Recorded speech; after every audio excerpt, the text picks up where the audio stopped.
Okay, we can start now. My name is Eugene Lee, CEO of Gogovan. Just show of hands. Anybody heard of Gogovan? Thank you, thank you, thank you. Anyone used Gogovan? I'll be surprised if you did. You did? Where about, Amber? I'm sorry. Would you use Gogovan? You used the service before? One time. One time, whereabouts? Here in San Francisco. Here, we're not here. No. It must be a lookalike. But anyways. I'm wondering if this is not the same one. That Yeah, probably not, because we're not here, and I think I'm the only startup that Is is... the recipe? No, it is not. It's a last mile Uber for logistics. So yeah, anyways, okay, good. Very quickly, since you have not used Gogovan, let me just give you a quick few minutes on the company. We are, in a nutshell, a Uber or Lyft of logistics. We do last mile intra-city, which means within the city, usually within the 35 miles radius. Our platform, that's where we are. We're not here. We're not present in the US. We are headquarters out of Hong Kong for the international business and Beijing out of China. Today we operate in 7 countries and about 336 cities. We have well over about 1 million drivers today. We do have some interesting investors. We are probably one of the few startups which Tencent and Alibaba has put in money. They usually don't put money in the same company. Most of our clients are small, medium enterprises, but more interesting, in the last 12 months, we have seen the biggest growth in the enterprise sector. Today, FedEx uses us, UPS uses us. In fact, the entire Hong Kong post office uses us. So despite being very focused on SME, small medium businesses, our biggest growth the last 12 months, interestingly, is in the enterprise space. Okay, so we do have an app. It's called Gogovan. It's not on the Apple Play Store in the US, but in the countries we operate. We do have a web solution specifically for the enterprise business. In a nutshell, we solve the pain points. I guess Uber or Grab solve the pain point for transportation. Today, we look at transportation last mile. It is highly inefficient. Drivers don't know where the customers are, and when customers need to ship something urgently, it's usually scheduled or delayed. So with an app, with tracking, GPS, and all the beautiful things, we solve the pain points of last mile logistics. So, when Dan and Quint first approached me about a month ago and said, hey, why don't you speak about a topic about, navigating the marketplace, specifically transportation marketplace in Asia. And the view was, is there a huge difference between the marketplace here and in Asia? Specifically, we'll dwell a little bit on the transportation marketplace. Is the marketplace that different? Interestingly, if you're familiar with Grab or Uber, for example, they have left Asia, most of Asia. They recently left Southeast Asia, which includes Singapore, Malaysia, Thailand, Philippines, and so forth. And three of the bigger ones, the Olas in India, Grab in Southeast Asia, and Didi in China has over the last 18 months or so took Uber despite the billions of dollars of funding to the laundry. So if Mr. Uber weren't successful in many parts of Asia, it would tell you there are some differences in the operating environment, the needs, the expectations, and so forth. And some of was having said that, the local guys, and we'll talk about it in a little bit, what are some of the key success factors so far that has made the Grabs, the Olas, the Didis of the world to compete and win against Uber? At a high level, there are 3 or 4 things that I think are different in Asia and the rest of the world. Cultural expectations. Asia is not one country. Asia is many, many, many countries. It's a collage of countries where I live, Singapore, where the GDP is as high as the US. We have Starbucks, McDonald's every corner. And then you have on the extreme India with 1.3 or 4 billion people, where you can't literally get clean water, right? Eco-payment systems are different. Credit card penetration in many parts of the world, of Asia, is very low. Physical infrastructure, we have roads and airports like Singapore, which are beautiful, better even than the US nowadays. Our airport you can sleep on. You can sleep on our subway, which is clean every 24 hours. The physical infrastructure is very different. And technology adoption. Depending where you are in Asia, depending whether you're talking to a consumer, a small medium enterprise, or an enterprise, the adoption even within the city or within the country is very different for those three segments of customers. So, in the transportation marketplace, there are a few significant or salient differences, namely the supply asset class differences. Our vehicles, if you've been to Asia, many of you have been to travel to Asia, I presume, are very different. They're often not very regulated. They're not standardized. You could add a lot of stuff on your vehicle. A 1-ton truck could technically, in some parts of Asia, move a 5-ton load. In some countries, like the US, you can't, and in Singapore, it's illegal. So you do have a very varied infrastructure, asset class. As I said earlier, cash and credit. I remember very dearly when Uber came, they had a global solution. You could only take Uber if you had a credit card, right? Credit card penetration in our parts of the world, at best, low double digit. So if you don't own a credit card, you can't use Uber, which sucks, right? And the local guys, the Grabs, the Didi, and the Ola of the world, gave options to the customers. If you have credit card, fine. If you don't have credit card, fine. Asset light versus asset right. In Singapore, for example, where cars are very expensive, 4 times the price of this country. So if you own a car, you would technically belong to the top 10% of the social economic strata. If you belong to the top 10% of the society, you're not going to drive Uber. So what happened when Uber came? After 6 months, they realized the top 10% of the country ain't going to be driving part-time or full-time on an Uber. They started a leasing program. So today there are 24,000 leased vehicles on the platform between Uber and Grab. All right, so technically it doesn't sit on, or it does sit on the Uber's books. Uber has a separate company called Uber Leasing in Singapore that does the leasing program. So you lease as a 21-year-old fresh graduate in between jobs, right? Poor credit, you could technically lease from Uber and drive. But the business model for Uber is very different. Out here, it's pure asset light or no asset. But in Singapore, you have to buy the asset because the top 10% of the country isn't about to drive for you. Adoption of technology. Anybody been to India? Yeah, some of you have. If you ever go to a truck in India and sit in front of a truck, you will realize having a handphone is a problem. You know why? There's no charger built into the truck. Not like here, every truck, every vehicle has a charger. I mean, you take out the little smoking thingy and you plug in your little adapter and you charge your phone. In India, Tata's makes trucks and it doesn't come with a charger built in. So it's a problem. If you expect your truck drivers to have their app on 24/7, it ain't gonna happen.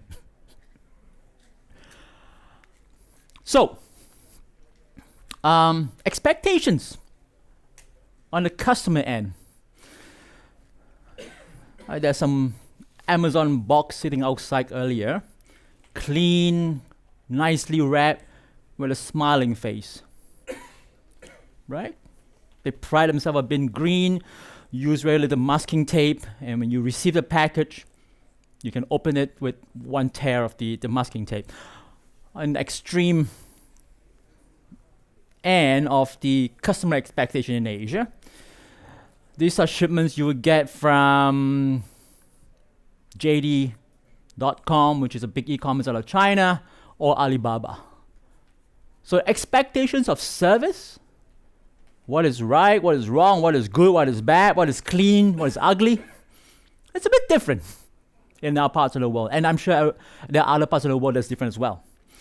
Customer expectation is key to any service provision, whether it's a platform or otherwise. Because if you don't meet the expectation, or you're delivering too high an expectation, which is a cost to it, then the problem of delivering a value proposition to the customers. I was listening on the radio driving up here this morning, and I think on the radio they were saying how the guy took the DJ on the radio saying how he sat on a Uber over the weekend and it was the best smelling car he had, or he's been on. Well, in Asia, just arriving on time is good enough. Okay? So, if you look at the transportation place, we have in our parts of the world, including ourselves, Lala, Gojek, Grab, Hail, Didi, and so forth, there are many of them. Some are direct replica of Ubers and Lyft, and others, like Grab, it started live as a Uber equivalent, but today it is more than a ride-hailing app. And we'll talk about it in a little bit. In China, in the business we are in freight, logistics, transport, commercial platform, marketplace, there are, I'm just listing about 8 or 9 of them here. There are players who does platform transport intercity, intra-city, within the street, within the home, right? And each of them are a unicorn themselves, right? So what is interesting in our parts of the world, if you get this, the product right, the product fit right, the market is tremendous. Okay? So each one of these have their own, in the entire supply chain of logistic fulfillment, right? Very focused. And each is a unicorn. And then some of them multiple unicorns. So there is a huge market out there if you get it right. We talked about Grab, what they have evolved to today. Grab today started live as a direct competitor of Uber. Okay. About 18 months ago, they kicked Uber out of Southeast Asia. It was sort of a share swap, if you've been reading TechCrunch. But today, Grab is more than just a ride-hailing app. It does wallet, it does digital insurance. It's just announced going into video streaming, microfinancing, even hotel booking. If you ever go to Indonesia, all parts of Indonesia, including Bali, if you download the app called Gojek, it's grocery, it's getting a manicure delivered to your hotel room, it's delivery room all rolled up into one. Life for this guy started very simply as a Uber or Lyft. But today, the idea of a super app, one app that takes care of your life with a transportation backbone, the new reality. If you take an equivalent, though different, messaging, WhatsApp has not evolved as far as I know, been an active WhatsApp user the last, 36 months since even Facebook bought it over. Anybody familiar with WeChat? Man, you can do everything on that thing now. Right? It started off as a messaging app.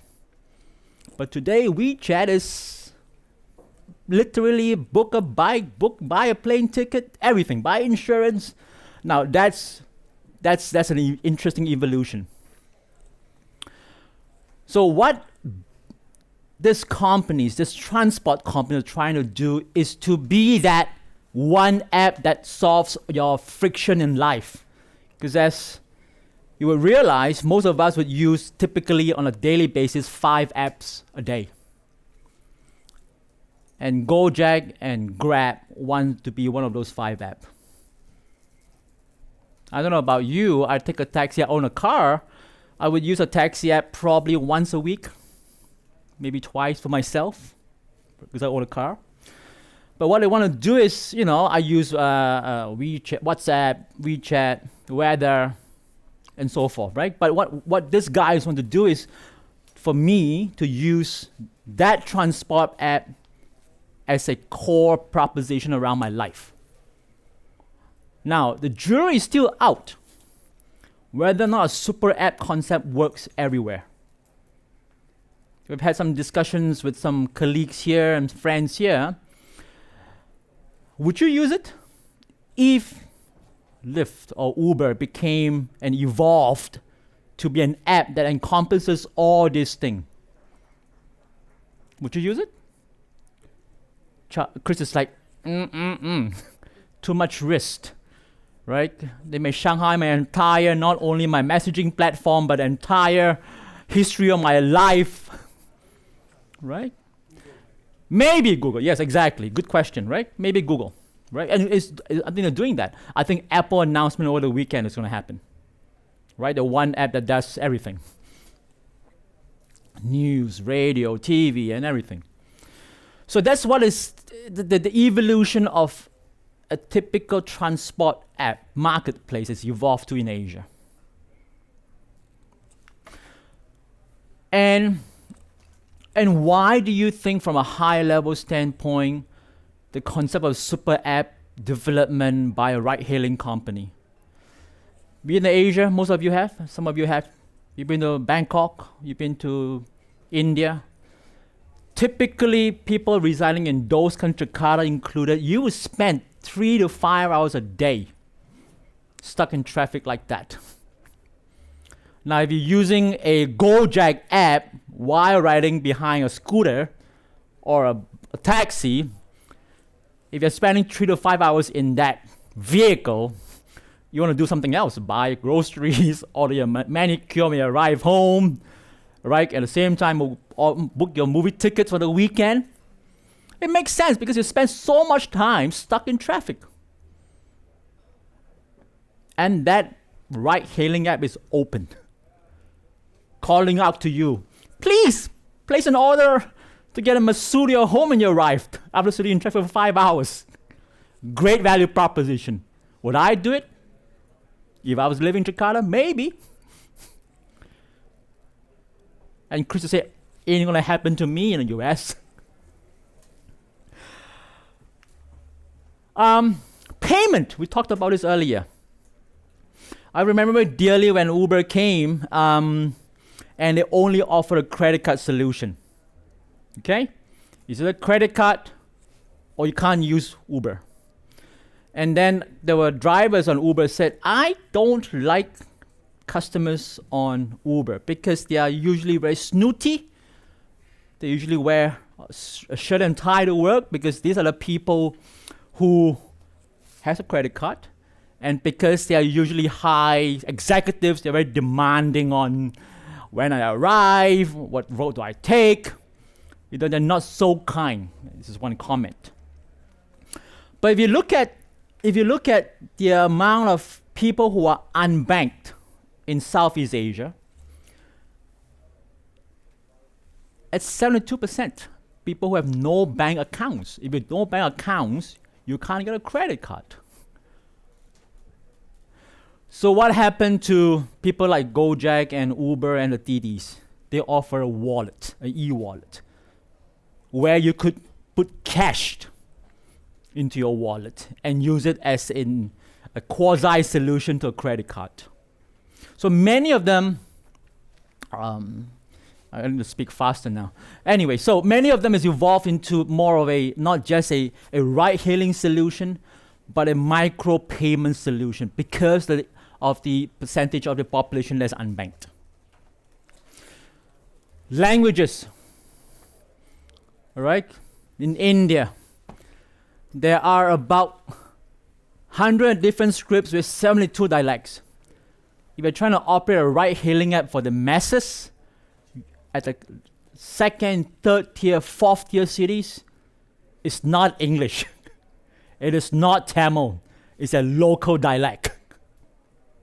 And unless Mr. Uber is able to customize that and roll that out, it's not going to work. Kok, if you're familiar, probably not.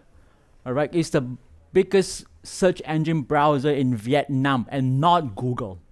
And why? If you've ever been to Vietnam, Ho Chi Minh or otherwise, the top 5% speaks and write English. The rest of the country, 95%, don't read or write or understand English. Kok is actually run by 2 Russians, and what they did was to localize the search engine in the local language with the local language intonations. And today, if you're at Google, you'll be scratching your head. Why am I not successful in Vietnam with a population of 60 million people? I talked about this earlier. In a transportation marketplace, expectation, we talk about packaging. Just in Singapore's context, when you deliver something, it's usually door to door, right? In some parts of Asia, it's curb to curb, right? There's no door to door because there's no parking spot to stop your vehicle at. In India, when you pay someone 1,000 rupees, which is about $10, if the last door is 20 floors of condominium to your bedroom, and it so happens that the lift is broken for $10, the poor driver carries that chair or whatever that you're delivering 20 flights of steps, and you don't ask why, what, and give me a tip. Because the expectation is, I pay you $10, it's door to door.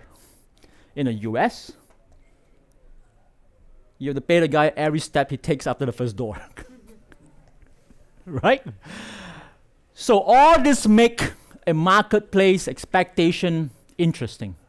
Asset class, I said earlier.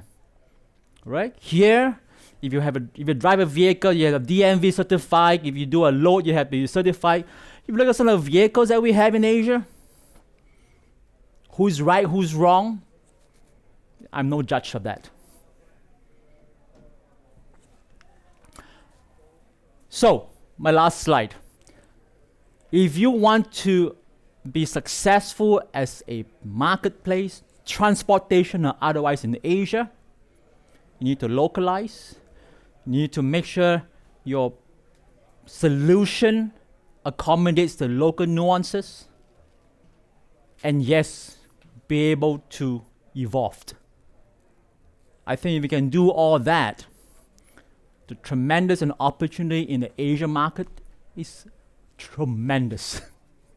We have, between India and China, about 3 billion people. That's a lot of people. That's almost half the world's population in 2 countries in Asia. Thank you. I think I'm like 5 minutes behind. Any time for Q&A, guys? Yes, no? Yes, Quint. Sorry. And before I forget, I didn't haul all the way back, well, all the way from Singapore actually. A little gift to motivate you guys to ask some questions. By the way, if you ever go to Hong Kong, they are for sale at the Hong Kong airport store. So the question about asset light versus asset heavy has come up in some of the panels Mm-hmm. today. Mm-hmm. I'm interested to hear how you think about that for mobility startups out in Asia. What do you guys do at Gogovan in terms of assets that you own versus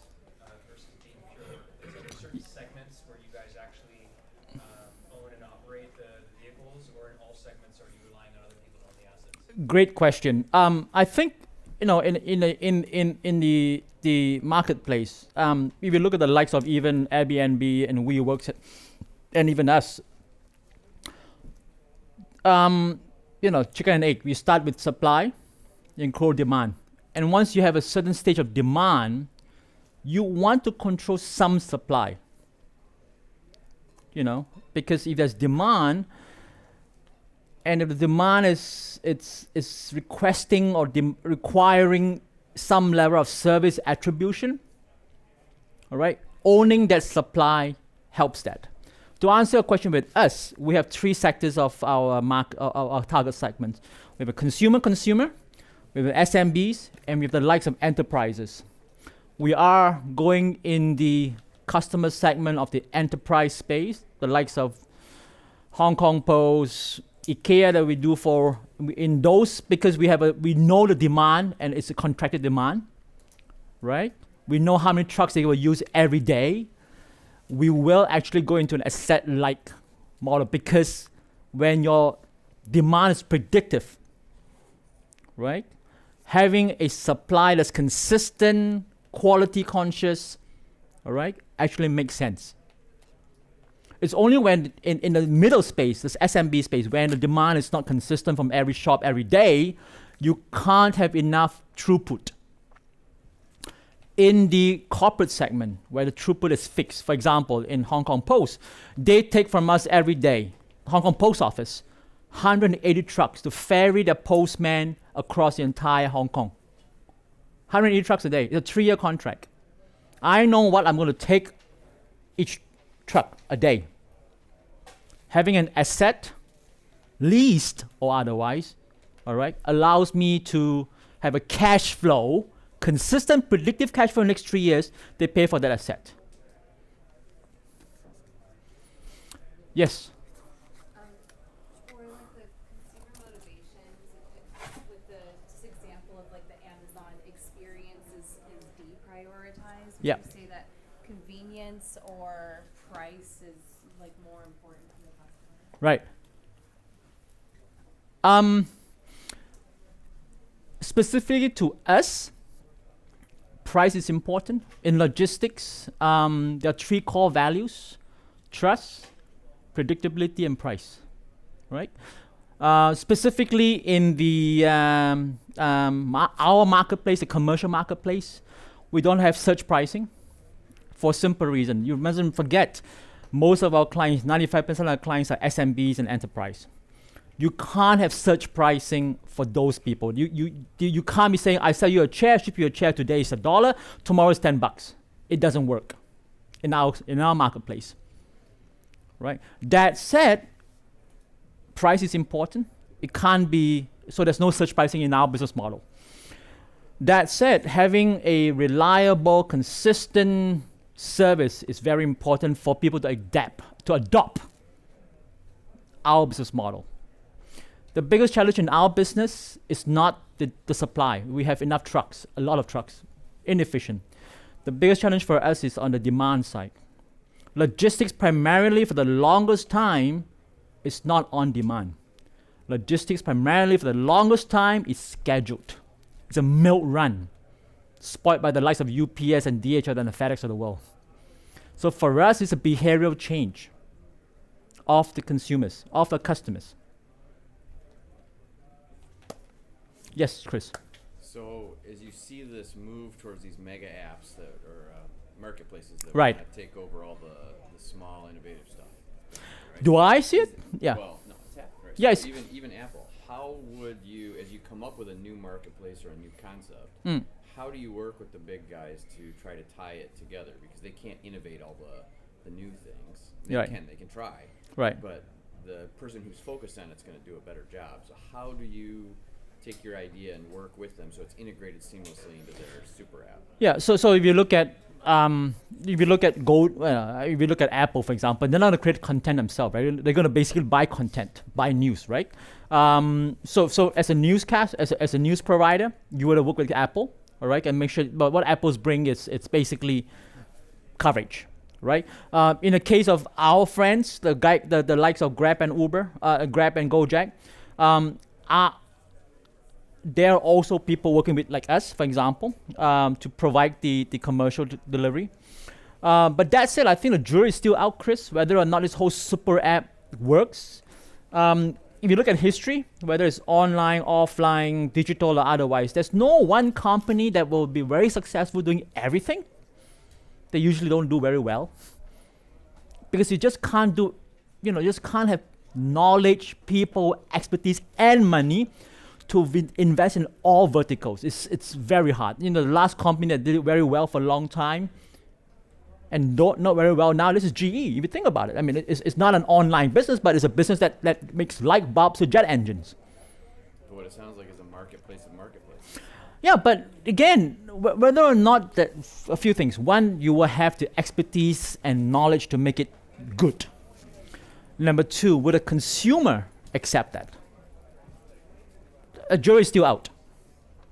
The P&L, the CAC, the lifetime value for each of those businesses are very different. Now, we talked about it this morning, as a marketplace, right? I think it was a similar situation this morning. How do you measure? But anyways, my time is well over. Thank you very much for your time, and I appreciate it. Thank you.